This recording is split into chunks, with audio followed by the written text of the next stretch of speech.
Señores, muy buenos días, muy buenas tardes, muy buenas noches. Eugenio, a un amigo que se llama Manuel. Manuel Gómez, Dios mío, pero qué cosa. Doña María y Manuel son el alma de este canal. Le llaman el persecutor. El persecutor. Señores, gracias por estar acá, pero de verdad que hoy vamos a hablar de lo que es el Ministerio Público, el sistema de justicia, por qué la gente desacata las órdenes, qué es lo que ocurre, por qué los funcionarios se vuelven locos y no piensan en sus familiares en un momento dado. Pero Eugenio, mira, esta semana el vicepresidente ejecutivo de Finjus, doctor Serviotulio Castaño Guzmán, me envió una carta muy interesante. Es interesante porque el pasado miércoles le preguntaba al presidente del Colegio de Abogados de la República Dominicana por qué razón, que si él consideraba justo que 26,000, porque no voy a decir los 28, registrado tenemos 28,000 reos presos o internos, o tras la reja, como usted le quiera llamar. Privados de libertad. Ese es un término muy sofisticado para las facturas, ese privado de libertad. Y le preguntaba yo al doctor Miguel Surún Hernández, Eugenio Ferrán, si era justo que, habiéndose construido una cárcel llamada Las Parras, tengamos a 26,000 o 28,000 presos internos en estado de hacinamiento. Me respondía el doctor Miguel Surún Hernández, Eugenio, que eso era una decisión de una decisión primero política y segundo que de acuerdo al doctor Surún Hernández se debe de hacer una especie de peritaje a la cárcel Las Parras para determinar si realmente esa construcción está apta para hacer ese traslado y que posteriormente no se derrumbe en virtud que de acuerdo a un expediente X, que dicho expediente incluye al ex procurador general de la República, se establece en ese expediente que esa cárcel de Las Parras fue construida en un lugar, en un suelo pantanoso. Pero bien, la construcción está ahí.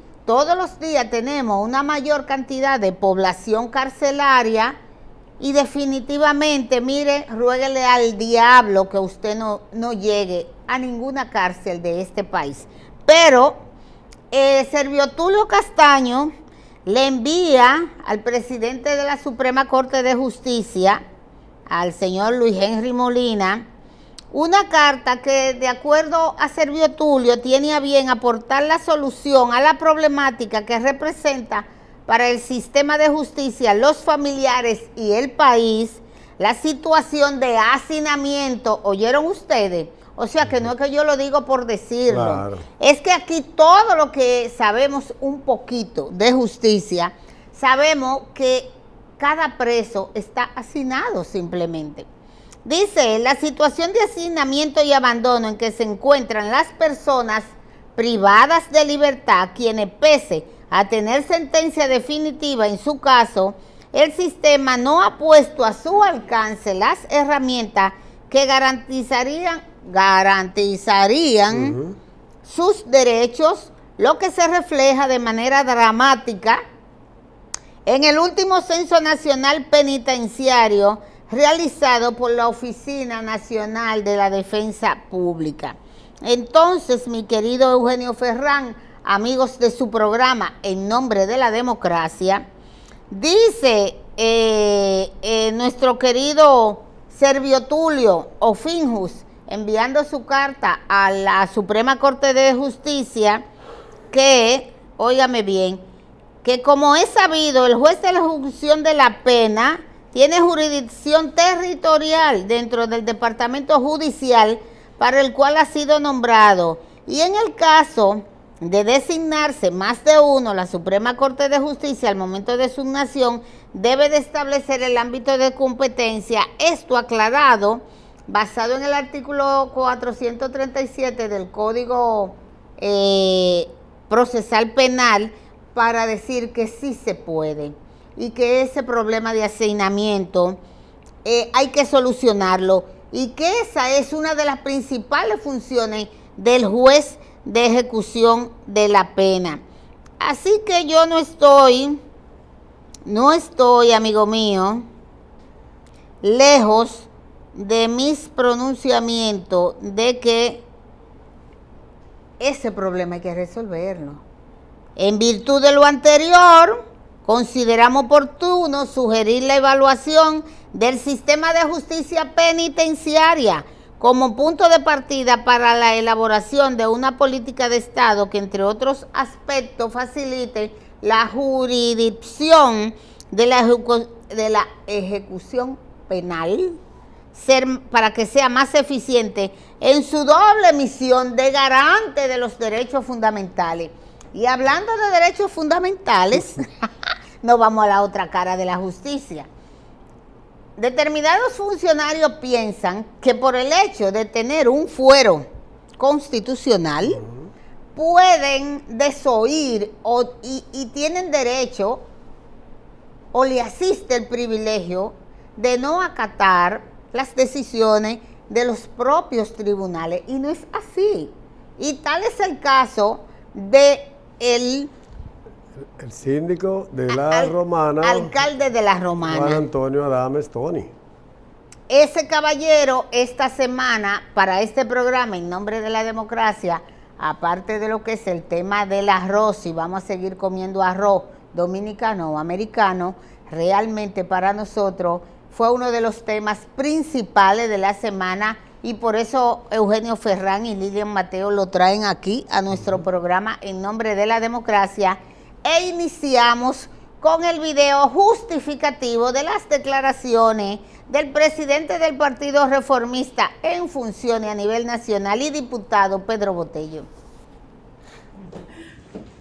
Una maniobra del Partido de la Liberación Dominicana y el PRM en el ámbito local han logrado finalmente una aberración de sentencia que esa Suprema Corte de Justicia, sin ninguna lógica jurídica, y yo emplazo a los jueces que dieron esa sentencia a un debate público de esa decisión y pongo en juego este pin que está aquí y le demuestro que la sentencia que ellos dieron es una aberración jurídica que no se sustenta en un simple análisis jurídico. La sentencia que condena y por la que han apresado al síndico hoy en la Romana a las 6 de la mañana es un atropello sin precedentes de baratar en su casa sin ningún tipo de justificación. Era simplemente invitarlo y él iba a ir. No. A las 6 de la mañana atropellar y baratar. Esa aberración jurídica que le condenó. Oigan por qué le condenó. Porque el ayuntamiento supuestamente mandó a hacer una obra y no le pagó a la persona. Eso se llama en derecho trabajo realizado no pagado. Ahora bien, esa obra que se alega se pagó a José Ignacio Morales, el artístico que todos conocen. Y José Ignacio Morales fue a un tribunal y declaró y dijo que él fue el que hizo la obra y que él cobró esa obra. Pero esta persona insiste, sin un contrato, sin una orden, que él fue el que hizo la obra. Nosotros no sabemos, porque quien hizo la obra fue José Ignacio Morales. ¿Qué sucede? Que este señor fue a un tribunal eso fue en el 2011, y un tribunal cerró el caso, archivó el proceso. Pasaron todos los plazos, reabrieron el proceso, no se sabe cómo, un proceso archivado, plazo vencido, se reabre y lo llevan a una jurisdicción civil. En la jurisdicción civil le dicen que son incompetentes y la jurisdicción civil lo devuelve a una jurisdicción penal, una violación flagrante al principio electa una vía. Proceso cerrado en una cámara penal a una cámara civil y una cámara civil mandado otra vez a una cámara penal. condenaron al síndico en esas condiciones y luego en la corte confirmaron esa aberración. Pero peor aún, confiados nosotros en que esta aberración va a quedar sin efecto, esa Suprema Corte de Justicia el 28 de diciembre dio una sentencia. ¿Y cómo ustedes, que van a la Secretaría de la Suprema y preguntan cuáles son los hechos de importancia, que van a la Secretaría de la Cámara de Diputados y preguntan cuáles son los proyectos de importancia, y que cubren toda la fuente del centro de los héroes, cómo ustedes no se dieron cuenta que el 28 de diciembre condenaron a un síndico en La Romana a 2 años de prisión? ¿Y qué clase de prensa son ustedes que no se dan cuenta que ahí se condenó un síndico al lado aquí a 2 años de prisión el 28 de diciembre? Y que a casi 3 meses ustedes no se han dado cuenta y se dan cuenta ahora cuando lo van a apresar. ¿Cómo así? Entonces, el PLD maniobrando con un equipo dentro de esa Suprema y el PRM de afuera. ¿Cómo así, PLD? Lo que pasa es que el PRM no quería a Tony en lo que ha sido la denuncia del PLD de compra del síndico. Ellos en La Romana no lo querían, porque ellos tienen su candidato allá y no lo querían. Y en esa combinación han sacado una sentencia que condena a un síndico, a él personalmente, por una obra que es de La Romana. O sea, a él lo condenaron, pero no al ayuntamiento. A él lo condenaron, pero no al ayuntamiento. Y como si la obra era La Romana, era el ayuntamiento la pagó, tú condenas al síndico para que haga la obra. Él no está condenado por corrupción.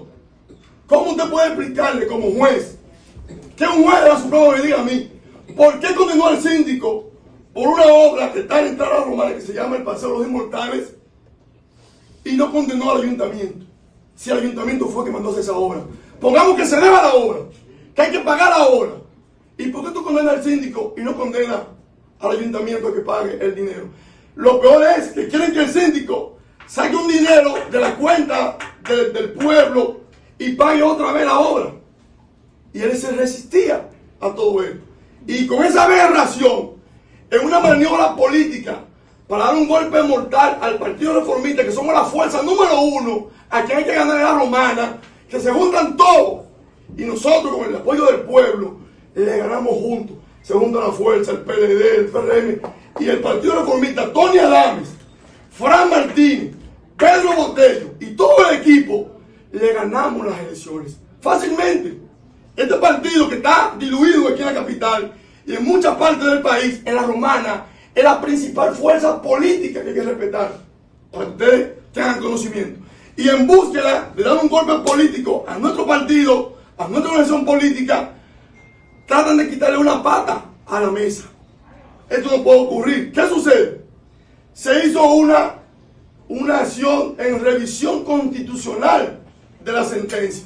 Hay una instancia en suspensión de la ejecución de esa sentencia hasta tanto el tribunal vea los aspectos constitucionales que a todas luces la van a anular. Y yo he puesto mi pin también. Si el constitucional no anula esa aberración, y el tiempo va a pasar.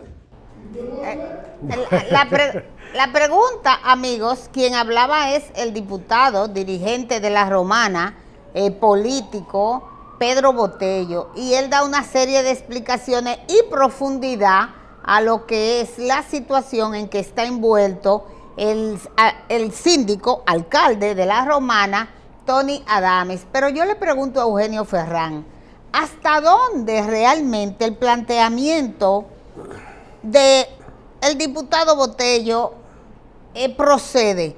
Yo lo voy a dejar así de elegante, procede. Mira, buenas tardes, Lilia, buenas tardes, amigos televidentes de su programa En Nombre de la Democracia. ¿Cuál es el problema que pasa en este país? Es que en este país hay una falta de institucionalidad, en que ningún funcionario, llámese del nivel que fuere, no quieren ajustarse al cumplimiento de la ley.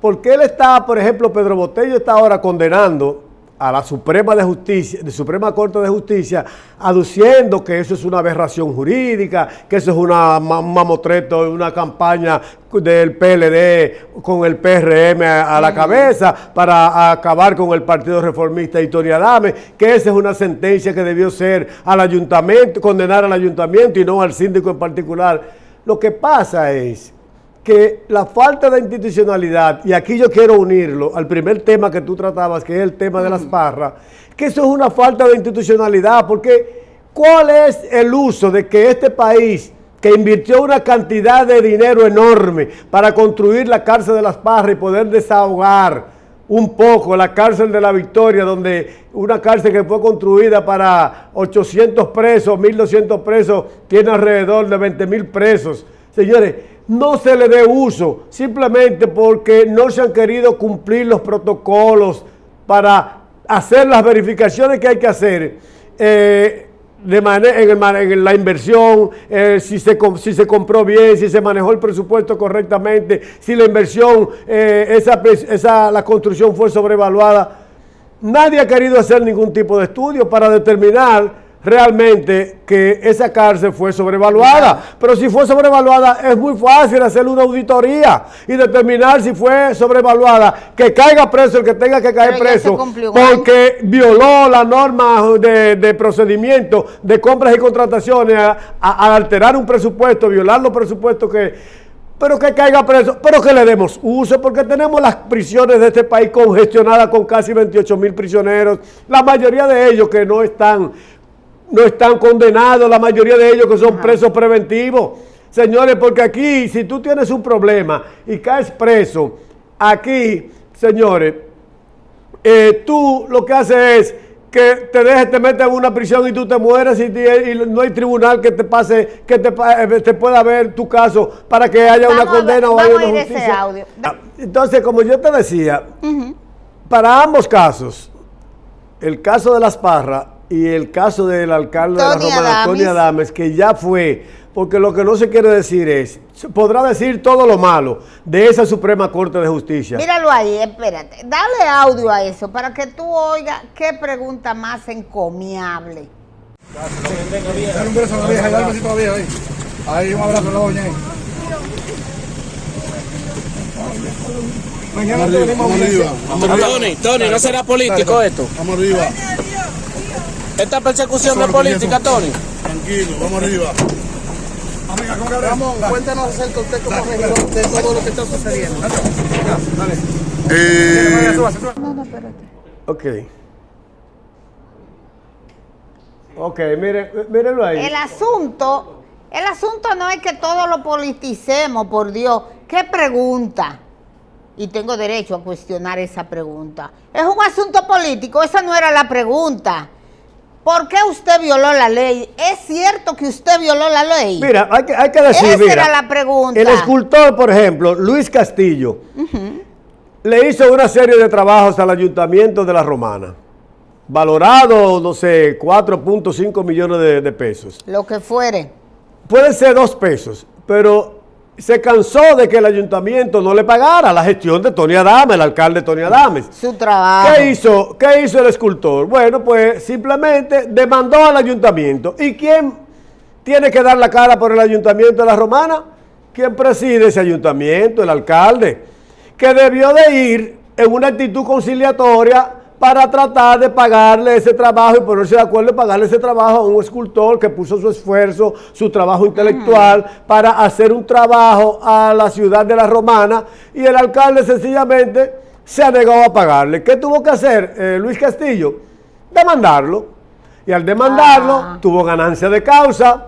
Fueron a una revisión nueva del juicio, apelaron, volvieron y ratificaron la sentencia, que Tony fue condenado, el alcalde de La Romana, Tony Adames, fue condenado a 2 años de prisión, al pago de los 4 millones de pesos, 4 millones y medio de pesos de indemnización en favor de Luis Castillo, y al pago de una multa de 3.000 pesos. Fue ratificada esa sentencia en apelación. Bueno, pero él siguió apelando y el caso llegó a última instancia, llegó a casación, donde tiene que llegar, donde las cosas adquieren el carácter de la cosa definitivamente juzgada. Llegó a la Suprema Corte de Justicia. ¿Y qué hizo la Suprema Corte de Justicia? O sea, se cumplieron todos los procesos legales. Y llegó a la Suprema Corte de Justicia. ¿Qué hace la Suprema Corte de Justicia? Hace casi un mes. Ratifica la condena a Tony Adames a 2 años de prisión y al pago de 4,5 millones de pesos de indemnización al escultor Luis Castillo. Te pregunto, Sí. mira, en todo proceso judicial siempre hay lo que se llama una conciliación. Eso es al principio.